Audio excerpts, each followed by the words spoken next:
Bapak Ibu yang dimuliakan Allah, insyaallah dalam beberapa menit ke depan kita akan membahas hadis nomor 17 dari kitab hadis Al-Arba'in An-Nawawiyah. Hadis nomor 16 kita membahas tentang la taghdab. Bulan yang lalu kita sudah bahas ketika Rasulullah SAW melarang kita untuk berkata-kata saat marah. Rasulullah larang kita untuk memutuskan sesuatu saat marah. Rasulullah larang kita untuk berbuat sesuatu saat marah. Adapun marah, dia datang dan pergi begitu saja, tidak bisa kita atur. Tetapi kata-kata yang kita keluarkan, pekerjaan yang kita lakukan, itu bisa kita kontrol saat kita marah. La taghdab, kata Rasulullah, jangan marah. Hadis nomor 17 Bapak Ibu dimuliakan Allah menjelaskan atau salah satu bentuk penjelasan dari firman Allah, a'udzubillahi minasyaitonirrajim, wa ma arsalnaka illa rahmatan lil alamin. Allah memberi kabar kepada kita semua kalau Nabi Ibrahim itu diutus untuk sebuah umat, Nabi Musa diutus untuk sebuah umat, Nabi Nuh diutus untuk sekelompok umat, komunitas tertentu. Tetapi Nabi Muhammad SAW diutus untuk menjadi rahmat untuk orang Arab saja? Tidak. Untuk orang Indonesia saja? Tidak. Rahmatan lil alamin. Beliau menjadi rahmat untuk seluruh makhluk yang ada di setiap alamnya. Beliau menjadi rahmat untuk manusia. Beliau keluarkan manusia dari kegelapan menuju cahaya, minaz zulumati ilan nur, dari kesyirikan menuju tauhid, dari bala menuju rahmat Allah Subhanahu wa taala. Itu rahmat yang dibawa oleh Rasulullah kepada seluruh manusia. Diberikannya Al-Quran sebagai petunjuk hidup bagi manusia. Itu rahmat dari Allah. Adanya sunnah-sunnah Nabi yang luar biasa, itu rahmat dari Allah melalui Nabi Muhammad SAW. Dan kita tidak pernah mendengar di negara mayoritas muslim, non-muslim tersakiti. Tak pernah kita dengar sepanjang sejarah Islam. Rahmatan linnas. Berikutnya Rasulullah juga rahmatan lil jin. Rasulullah SAW juga membawa syariat yang menjadi rahmat untuk bangsa jin, untuk alam jin. Salah satunya adalah kita tidak boleh sembarangan membuang air panas dimasukkan ke dalam lubang. Tak boleh. Itu dilarang oleh Rasulullah SAW, dan itu syariat Islam yang dibawa oleh Rasulullah SAW. Rasulullah SAW juga membawa rahmat untuk tumbuh-tumbuhan. Sebelum perang dimulai, Rasulullah berpesan kepada pasukannya, jangan sembarang tebang pohon. Jangan ganggu pohon yang tidak ada kaitannya dengan peperangan kita. Bahkan dalam sebuah hadis Rasulullah mengatakan, kalaulah terdengar oleh kalian kabar bahwa hari itu adalah hari kiamat, kemudian di tangan kalian ada benih, maka tetap tanamlah, kata Rasulullah SAW. Rahmatan lil alamin. Bahkan Rasulullah juga menjadi rahmat untuk binatang, Bapak Ibu.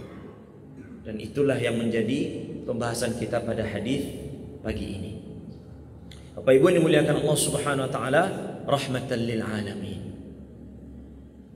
Maka bagaimana mungkin kita tidak mencintai Nabi Muhammad sallallahu alaihi wasallam? Bagaimana mungkin kita tidak merindukan Nabi Muhammad sallallahu alaihi wasallam yang 1400 tahun lalu merindukan kita dan beliau nyatakan itu? Bagaimana mungkin kita susah-susah mencari qudwah, mencari contoh? Kita baca buku sejarawan yang hebat, kita baca buku tokoh-tokoh yang hebat, padahal jelas kata Allah, laqad kana lakum fi rasulillahi uswatun hasanah. Bagaimana mungkin kita tidak mencintai Rasulullah SAW lebih daripada ayah dan ibu kita? Fidaka abi wa ummi ya Rasulullah.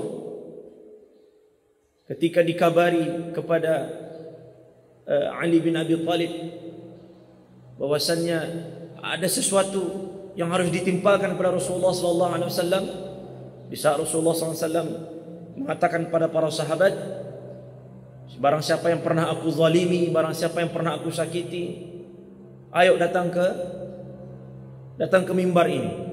Lalu berdiri seorang laki-laki bernama Ukasyah. Ini kisah masyhur sekali Bapak Ibu dimuliakan Allah. Di saat para sahabat tidak ada yang mau membalas Nabi Muhammad SAW. Mungkin Nabi pernah tidak sengaja, ya ada saja mungkin.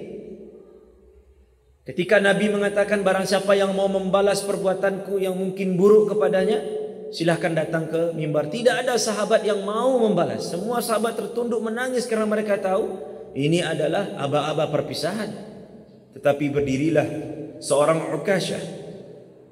Dan ini masyhur sekali kisahnya. Lalu Ukasyah bersiap untuk naik ke mimbar menuju Rasulullah SAW, mendekati Rasulullah SAW. Lalu kemudian kata Ukasyah, ya Rasulullah, dulu saat engkau mau merapikan barisan perang, engkau pernah mendorong aku dengan tongkatmu. Engkau pernah memukulku dengan tongkatmu. Tentu itu tidak sengaja. Tapi Ukasyah mengatakan karena engkau minta qisas, ya qisas. Lalu kemudian kata Rasulullah, ya sudah qisas. Lalu kata Ali bin Abi Thalib, fidaka abi wa ummi ya Rasulullah. Biarkan saya yang menggantikan engkau untuk diqisas, atau kalau mau ayah dan ibu saya yang menggantikan engkau untuk diqisas. Lalu kata Rasulullah SAW, ya, wala taziru wazratu wizra ukhra. Tidak ada yang bisa menanggung dosanya kecuali yang bersangkutan. Tidak ada yang bisa menanggung kesalahannya kecuali yang bersangkutan. Lalu Rasulullah perintahkan para sahabat untuk mengambil tongkat. Untuk mengambil tongkat yang dahulu dipakai oleh Rasulullah merapikan barisan perang. Lalu diberikan tongkat itu kepada Ukasyah. Lalu apa kata Ukasyah? Ya Rasulullah, saat itu perutku tersingkap. Ya, karena pakaian para sahabat Bapak Ibu dimuliakan Allah bukan seperti pakaian kita. Saat itu perutku tersingkap ya Rasulullah. Ini sahabat semakin panas. Ini Ukasyah mau apa? Bukankah Ukasyah ini yang didoakan oleh Rasulullah SAW masuk syurga tanpa hisab bersama 70.000 umat Rasulullah SAW yang lainnya? Tapi kata Ukasyah, karena engkau minta qisas ya Rasulullah, saya ingin qisas. Qisas itu apa yang kita perbuat dibalas juga seperti itu kepada kita. Lalu Bapak Ibu dimuliakan Allah, karena begitu permintaan Ukasyah dan begitu qisas harus sesuai dengan apa yang dilakukan sebelumnya, maka dibukalah sedikit perut Rasulullah SAW.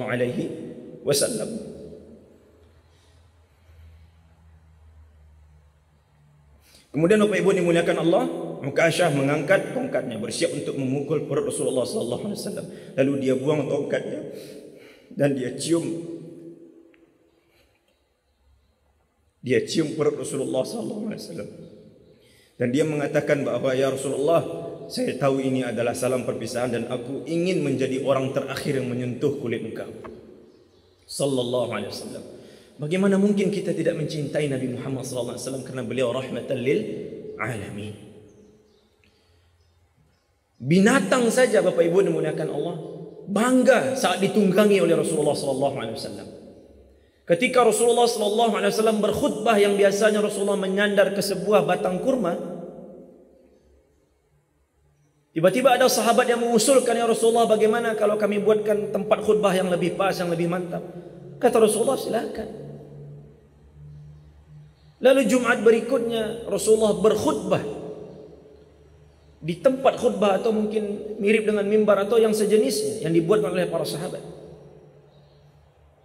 Sedang khutbah, Rasulullah dan para sahabat mendengar tangisan seperti tangisan anak unta. Lalu para sahabat bingung, ini suara tangisan dari mana? Kemudian Rasulullah turun dari mimbar beliau dan Rasulullah pegang itu pohon kurma yang ternyata dia menangis karena tidak lagi menjadi sandaran saat Rasulullah SAW khutbah. Pohon saja merindukan untuk bersama Rasulullah SAW. Lalu bagaimana dengan kita? Apa bentuk cinta kita kepada Rasulullah SAW? Sejauh mana cinta kita kepada Rasulullah, dan mustahil kita tidak mencintai Nabi Muhammad SAW. Rahmatan lil alamin. Rahmatan lil alamin. Hadis ini Bapak Ibu dimuliakan Allah diriwayatkan oleh Abu Ya'la Shaddad bin Aus. Shaddad bin Aus. Sahabat yang kisahnya tidak terlalu banyak diceritakan oleh para sejarawan. Shaddad bin Aus. Beliau ini dari kaum Ansar. Beliau ini adalah keponakan dari Hassan bin Thabit. Hassan bin Thabit adalah syairun Nabi. Syairun Nabi, yaitu penyairnya Nabi Muhammad SAW. Hassan bin Thabit sering membuat syair-syair tentang Rasulullah SAW. Dan ketika Rasulullah SAW lahir, malam sebelum Rasulullah SAW lahir, Hassan bin Thabit meriwayatkan kisah bahawa ahbarul Yahud, pendeta-pendeta Yahudi, itu mereka semuanya berkumpul melihat ke langit dan mengatakan qad zahara najmu Muhammad, qad zahara najmu Muhammad. Karena di dalam Taurat dikatakan akan lahir seorang nabi yang tanda-tanda alamnya begini, sallallahu alaihi wasallam. Ada tanda-tandanya. Lalu orang-orang Yahudi melihat dan mereka tahu betul apa yang tertulis di dalam kitab mereka. Alladzina ya'rifunahu kama ya'rifuna abna'ahum. Orang-orang Yahudi itu sebenarnya tahu betul bahwasanya nabi itu akan diutus. Maka mereka tahu tanda-tanda kedatangan Nabi Muhammad sallallahu alaihi wasallam. Jadi orang-orang Yahudi di Madinah berkumpul mengatakan qad zahara najmu Muhammad. Ini telah nampak ini bintangnya Muhammad. Nah, kisah ini diriwayatkan oleh Hassan bin Thabit yang merupakan paman dari Shaddad bin Aus yang meriwayatkan hadis kita pada pagi hari ini. Shaddad bin Aus pernah menjadi amir, gubernur untuk Hims. Hims adalah sebuah daerah di Syam, di tanah Syam, Hims. Dan beliau menjadi gubernur pada masa kekhalifahan Umar bin Khattab. Lalu setelah itu, setelah habis masa jabatannya, beliau pindah ke Palestin. Lalu beliau meninggal di Palestina lebih kurang tahun 58 Hijriah radhiyallahu anhu wa ardhah. Beliau meriwayatkan, Bapak Ibu dimuliakan Allah Subhanahu wa taala, sabda Rasulullah sallallahu alaihi wasallam. An Abi Ya'la Shaddad bin Aus radhiyallahu anhu an Rasulullah sallallahu alaihi wasallam qala: Inna Allah kataba al-ihsana ala kulli shay. فإذا قتلتم فأحسنوا القتلة وإذا ذبحتم فأحسنوا الذبحة وليحد أحدكم شفرته وليريح ذبيحته. رواه مسلم. Hadis riwayat Imam Muslim. Bapak Ibu dimuliakan Allah Subhanahu wa taala, Rasulullah awali hadis ini dengan mengatakan innallaha katabal ihsana ala kulli syai'. Arti dari kataba secara literlek Bapak Ibu adalah menulis. Itu secara lughatan, menulis. Dan kita tidak perlu tanya bagaimana Allah menulis, karena sudah sering-sering kita ulang dan agaknya perlu kita ulang, bahwa pertanyaan tentang sifat Allah dengan penggunaan kata tanya bagaimana itu tidak boleh. Itu bid'ah, dan itulah sebesar-besar bid'ah. Tidak boleh kita tanya bagaimana Allah di arsy, bagaimana Allah turun ke langit dunia di sepertiga malam terakhir, bagaimana tangan Allah, bagaimana wajah Allah, bagaimana Allah tersenyum, bagaimana Allah cemburu. Tidak boleh. Bid'ah pertanyaan itu. Tidak boleh. Tak boleh. Nah, sama dengan ketika Rasulullah mengatakan innallaha katabal ihsana ala kulli syai'. Allah Subhanahu wa taala secara bahasa di situ kataba menulis, ya kita imani saja secara bahasa dan pemahaman kita. Dan tidak perlu kita sama-samakan. Laisa kamitslihi syai' wa huwas samiul basir. Tidak ada satupun yang menyerupai Allah Subhanahu wa taala, maka jangan disamakan. Innallaha katabal ihsan. Nah, maksud dari kataba di sini Bapak Ibu, kalau secara bahasa menulis, maka bisa kita maknai secara istilah dengan salah satu dari dua. Bahkan kedua-duanya juga bisa. Yang pertama, kataba itu adalah artinya mewajibkan. Bukankah di dalam Al-Baqarah 183 Allah Subhanahu wa taala berfirman, "Ya ayyuhalladzina amanu kutiba alaikumus shiyam." Secara bahasa dituliskan untuk kalian wajib berpuasa. Secara istilah diwajibkan, furidha. Kutiba maknanya furidha, diwajibkan. Atau yang kedua Bapak Ibu dimuliakan Allah Subhanahu wa taala, yang dimaksud dengan kataba itu adalah Allah menulis takdir kita. Bukankah yang pertama kali diciptakan oleh Allah adalah Al-Qalam? Nun wal qalami wa ma yasturun. Al-Qalam. Jangan tanya juga bagaimana bentuk pena Allah. Sekali lagi pertanyaan bagaimana yang terkait dengan sifat Allah bid'ah. Bid'ah tidak boleh. Makruh. Makruhnya itu dekat pada haram, tak boleh. Nah, jadi makna yang pertama Allah wajibkan, kataba wajibkan. Yang kedua maknanya memang Allah menulis takdir. Maksudnya apa? Innallaha katabal ihsana ala kulli syai'. Kalau kita ambil makna wajibkan berarti sesungguhnya Allah mewajibkan profesionalitas dalam setiap pekerjaan. Mewajibkan, karena al-ihsan itu maknanya profesional. Ingat Bapak Ibu dalam hadis nomor 2, an ta'budallah ka'annaka tarah, fa in lam takun tarah fa innahu yarak. Kamu menyembah Allah Subhanahu wa taala seakan-akan kamu melihat Allah. Tetapi kalau kamu tidak bisa seakan-akan melihat Allah, maka pasti Allah sedang melihatmu. Itu adalah dasar profesionalitas seseorang dalam bekerja. Orang yang profesional dia tidak akan terlambat bekerja karena dia tahu Allah sedang melihat dia. Orang yang profesional dalam ibadah dia tidak akan sembarangan salat, tidak akan meninggalkan rukun-rukun salat, tidak akan meninggalkan tumakninah karena dia tahu Allah melihat dia. Profesional. Orang yang profesional menjadi hamba Allah, saat sendiri dia takut kepada Allah, saat bersama pun dia tetap takut kepada Allah. Fa innahu yarak, karena Allah selalu melihat kita.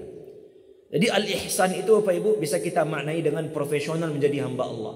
Menyempurnakan semua pekerjaan, menyempurnakan ibadah dan menyempurnakan muamalah yang berada di bawah ridha Allah Subhanahu wa taala, yang mendatangkan ridha Allah Subhanahu wa taala.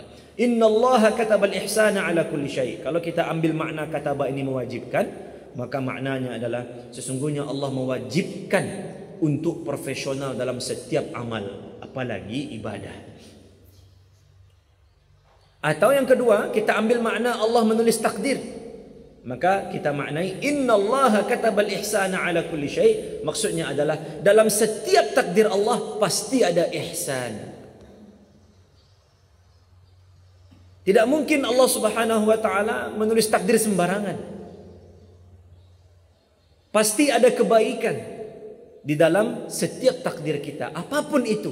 Makanya di dalam Al-Quran Allah SWT mengatakan wa asa an takrahu syai'a wa huwa khairul lakum wa asa an tuhibbu syai'a wa huwa syarrul lakum.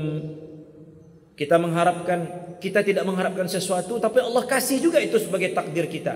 Karena bagi Allah itulah yang terbaik untuk kita. Katabal ihsan, ada kebaikan di dalamnya. Kita mengharapkan sesuatu, tapi Allah tak kasih juga. Allah tak turunkan, Allah tidak takdirkan itu untuk kita. Karena bagi Allah itu buruk untuk kita. Maka Allah lindungi kita dari keburukan, ada ihsan di dalamnya. Innallaha katabal ihsan ala kulli syai'. Dalam semua takdir kita ada ihsan, ada kebaikan. Innahur Rahman, innahur Rahim. Allah Maha Pengasih, Maha Penyayang. Bukankah orang-orang yang tidak pernah bersujud pun mendapatkan rahmat dari Ar-Rahman? Bukankah orang-orang yang bermaksiat kepada Allah pun tetap mendapatkan rahmat dari Ar-Rahman? Maka kita yang beriman kepada Allah, yang rajin salat ke masjid, yang sering membaca Al-Quran, yang mempelajari agama Allah, yang mendalami fikih, yang memahami tafsir, harusnya lebih berbaik sangka lagi bahwa setiap takdir Allah di dalamnya ada al-ihsan. Tak mungkin sembarangan. Bahkan di dalam surat Asy-Syarh atau Al-Insyirah, fa inna ma'al usri yusra. Inna ma'al usri yusra. Dua kali Allah Subhanahu wa taala katakan al-usra, dan dua kali Allah katakan yusra. Fa inna ma'al usri yusra wa inna ma'al usri yusra. Inna ma'al usri yusra. Dua kali ada alif lam pada al-usra. Al-usra di ayat pertama ada alif lam. Al-usra di ayat kedua ada alif lam. Dalam kaedah bahasa Bapak Ibu, kalau ada dua kata dengan alif lam, maka itu maknanya sama. Artinya kesulitan yang dimaksud pada ayat kedua juga kesulitan yang dimaksud pada ayat pertama. Tapi untuk usra, nakirah, tidak ada alif lam. Fa inna ma'al usri yusra. Inna ma'al usri yusra. Artinya ini adalah kemudahan yang berbeda. Kemudahan yang berbeda. Kesulitannya satu, kemudahannya berbeda. Maka dua ayat itu ada kesimpulan maknanya. Satu kesulitan, ada dua kemudahan. Setiap satu kesulitan, ada dua kemudahan. Di dalam setiap takdir Allah ada ihsan. Jadi kita bisa maknai juga hadis ini dengan makna yang kedua, bahwa yang dimaksud dengan kataba di sini adalah Allah menulis takdir hamba, Allah menulis takdir manusia. Bapak Ibu dimuliakan Allah Subhanahu wa taala. Tetapi kalau kita lihat lanjutan ayatnya, lanjutan hadisnya, maka lebih dekat di dalam makna pada hadis ini adalah kataba itu mewajibkan. Innallaha katabal ihsana ala kulli syai. Allah mewajibkan kalian untuk profesional dalam setiap sesuatu. Di sini Rasulullah tidak bahas salat, Rasulullah tidak bahas haji, Rasulullah tidak bahas umrah, Rasulullah tidak bahas yang lain-lainnya. Yang Rasulullah bahas tentang pembunuhan di sini. Fa idza qataltum fa ahsinul qitlah. Kalau kalian diperintahkan untuk membunuh, mungkin dalam qisas itu Bapak Ibu, an-nafsu bin nafsi, nyawa dibayar nyawa. Maka kalau kalian melaksanakan qisas itu di tangan kalian, kata Rasulullah, kalian harus membunuh seorang pembunuh, karena itu hukumannya. Maka kata Rasulullah, fa ahsinul qitlah, maka pastikan yang akan dibunuh ini tidak terlalu merasakan sakit. Segera bunuh dia, karena tujuan pembunuhan adalah segera mati. Jangan disakiti dulu, jangan disiksa dulu. Makanya Bapak Ibu dimuliakan Allah, Arab Saudi menjadi salah satu negara yang masih menegakkan beberapa syariat Allah Subhanahu wa taala, terutama qisas, itu memilih pancung sebagai hukuman mati. Kenapa? Karena itu yang cepat. Rata-rata pancung tu Bapak Ibu tangga kepalanya. Kalau lah tangga kepala, tak lo pernah awak mencari, aduh lah tangga kepala tu cari juga kepalanya. Tak ada Bapak Ibu, lah hilang. Habis nyawanya. Karena itu cepat, itu pedangnya sangat amat tajam itu. Sekali tebas saja. Sekali tebas, syuk, langsung hilang kepalanya. Lepas. Langsung mati. Artinya, ini korban yang akan dikisas. Dia tidak merasakan sakitnya penyiksaan. Paling dia merasakan sakitnya kematian, ya itu pasti. Karena mati itu ada sakaratnya, pasti. Tapi dia tidak merasakan sakitnya penyiksaan. Bahkan Bapak Ibu dimuliakan Allah, tidak hanya kepada manusia. Kata Rasulullah, fa idza dzabhtum fa ahsinudz dzibhah. Ini perintah dari Rasulullah.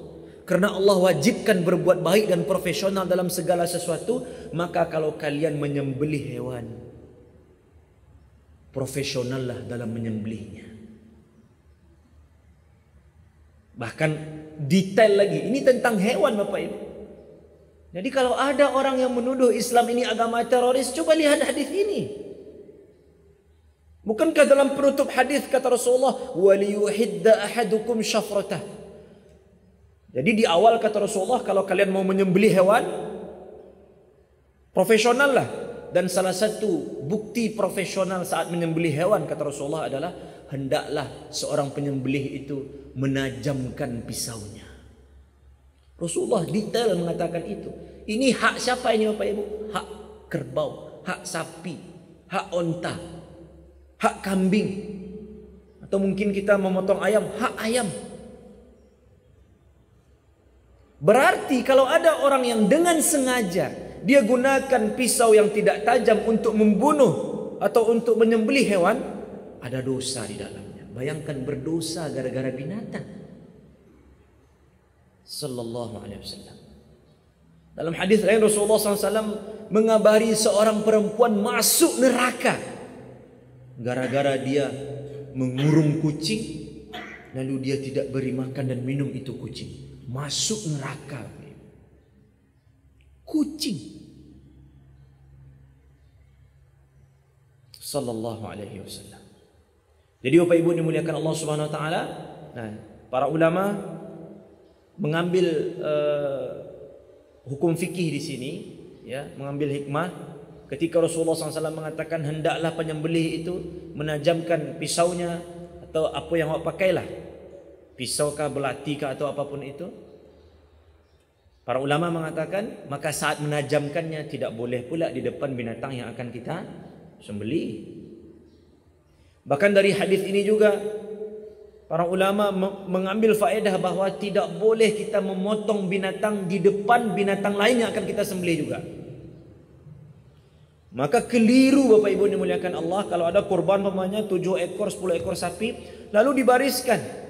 Diambil sapi pertama, dipotong di depan 9 ekor sapi yang lain. Makanya jangan bunuh 2 kali. Jangan bunuh 2 kali binatang itu. Maksudnya apa? Jangan kita bunuh dia sebelum kita sembelih. Karena sapi itu, pernah Bapak Ibu lihat, ada seekor sapi yang sedang disembelih, lalu sapi yang lain mengalihkan pandangannya. Tidak mau melihat. Tidak pernah. Tidak ada. Sapi itu ikut saja. Di mana dia diarahkan, di situ dia memandang. Maka jangan kita biarkan kambing yang nomor 2, nomor 3 atau sapi yang nomor 2, nomor 3 melihat kambing pertama atau sapi pertama dibantai, disembelih dan segera untuk menyembelihnya. Saya pernah melihat video Bapak Ibu dimuliakan Allah SWT, video yang begitu zalim nampaknya, yang begitu jahat. Bagaimana cara orang-orang Hindu atau cara orang-orang Buddha atau tidak tahu orang mana itu. Kalau Hindu tidak mungkin karena dia juga menyembah sapi. Cara orang-orang Buddha atau orang yang non-Muslim intinya, bagaimana mereka menyembelih sapi. Nyokabek sapi itu di sebuah tiang, lalu dipukul dari atasnya ini, lalu sapi itu kesakitan lari mengelilingi tiang tersebut sembari terikat. Disitulah orang cik dua ni ikut tadi. Semua orang ikut. Itu tersiksa sekali. Kalau tadi ada seekor kucing menyebabkan seorang perempuan masuk neraka gara-gara tidak dikasih makan dan tidak dikasih minum, maka ini boleh jadi juga seperti itu. Kalau ada orang yang dengan sengaja menyiksa hewan, maka dia terancam juga. Wallahu alam, kalau tidak kita bilang masuk neraka, dia akan mendapatkan dosa yang tidak biasa. Maka hati-hati Bapak Ibu dimuliakan Allah SWT. Apalagi bagi kita yang punya peliharaan di rumah, ya, kita punya mungkin kucing atau punya mungkin, mohon maaf, anjing begitu, tetap kita pelihara dengan baik. Ini terlepas dari perbedaan ulama hukum memelihara kucing dan seterusnya, terlepas. Ya. Tapi kalau itu adalah binatang liar, tidak usah ikut kita pelihara. Ini ikut apa namanya, yang viral. Orang memelihara singonya, ingin lo melihara singo. Dari ketik, ku buaya ku dari ketik berawat Ustaz. Yang buaya tetap buaya Pak Ibu, laparnya awak ni makan. Dan kalau kita tidak mampu merawat binatang dengan baik, tak usah kita ikut-ikutan. Kalau ada kucing minta makanan kepada kita, lalu tak ada yang mau kita beri, ya tidak usah ditendang Bapak Ibu dimuliakan Allah. Betapa banyak kucing yang pincang, kucing yang matanya hilang, yang ekornya terpotong. La ilaha illallah. Zalim sekali. Dan ini tidak akan pernah dibiarkan oleh Allah SWT sampai ke akhirat nanti. Allahu a'lam apakah kucing itu akan menuntut orang yang mengganggu dia, memotong dia dan seterusnya. Na'udzubillah. Jadi Bapak Ibu dimuliakan Allah, ini adalah salah satu hadis yang menguatkan bahawa Rasulullah SAW adalah rahmatan lil alamin. Jadi nanti Idul Adha kita pastikan kita undang pemotong-pemotong profesional yang kalau bisa sudah akan ada sertifikasinya sekarang Bapak Ibu. Ya, ada pelatihannya, ada sertifikatnya. Bahkan kalau bisa juga beli pisau-pisau yang memang dipakai hanya untuk Idul Adha.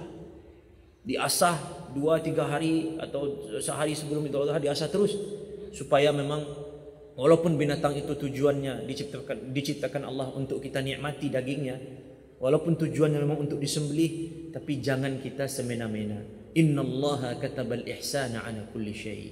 Kita harus profesional termasuk dalam menyembelih hewan.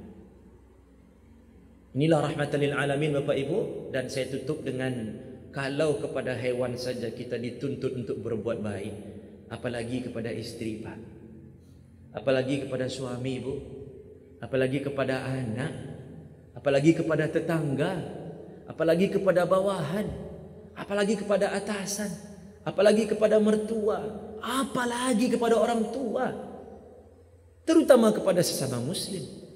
Kalau kepada binatang saja kita berbuat buruk bisa masuk neraka, apalagi kepada sesama hamba Allah. Maka hati-hati, hati-hati. agama Islam adalah rahmatan lil alamin. Demikian Bapak Ibu dimuliakan Allah Subhanahu wa taala. Semoga bermanfaat terutama bagi kami menyampaikan. Banyak maaf. Astagfirullah. Assalamualaikum warahmatullahi wabarakatuh.